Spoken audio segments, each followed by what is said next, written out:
একটা সময় শ্রমিকরা ঐক্যবদ্ধ ছিল, আজকের শ্রমিকেরা দ্বিধা বিভক্ত। আজকের শ্রমিকদের ঐক্যবদ্ধ হওয়ার সময় এসেছে।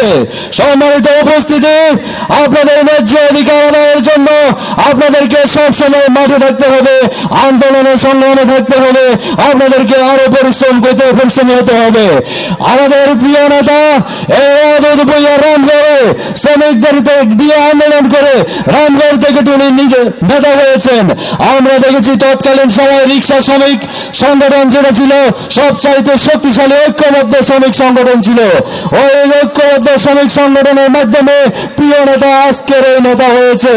ওনার বাড়ি যেহেতু রামগড়, ছাত্রদল যুবদল তখন তো নাকি অনেক সহযোগিতা করেছে। সম্মানিত উপস্থিতি, আমাদের প্রিয় নেত্রী এই শ্রমিকদের অধিকার আদায়ের জন্য শ্রমিকদের জন্য অনেক কাজ করেছেন। গার্মেন্টস সেক্টরে অনেক উন্নতি করেছেন, যেখানে বাংলাদেশের অর্ধেক সংখ্যক প্রায় মহিলা, সেই মহিলাদেরকে কর্মসংস্থানের জন্য গার্মেন্টস সৃষ্টি করেছিলেন। গার্মেন্টসে প্রায় 100% মহিলা কর্মী আছে। আমাদের প্রিয় এই বিএনপির প্রতিষ্ঠাতা, স্বাধীনতার ঘোষক, প্রিয় নেতা, স্বাধীনতার ঘোষক শহীদ প্রেসিডেন্ট জিয়াউর রহমান শ্রমিক দলের জন্য 19 দফার ভিতরে একটা দফা রেখেছিলেন। সেই দফাটা হলো 13তম দফা।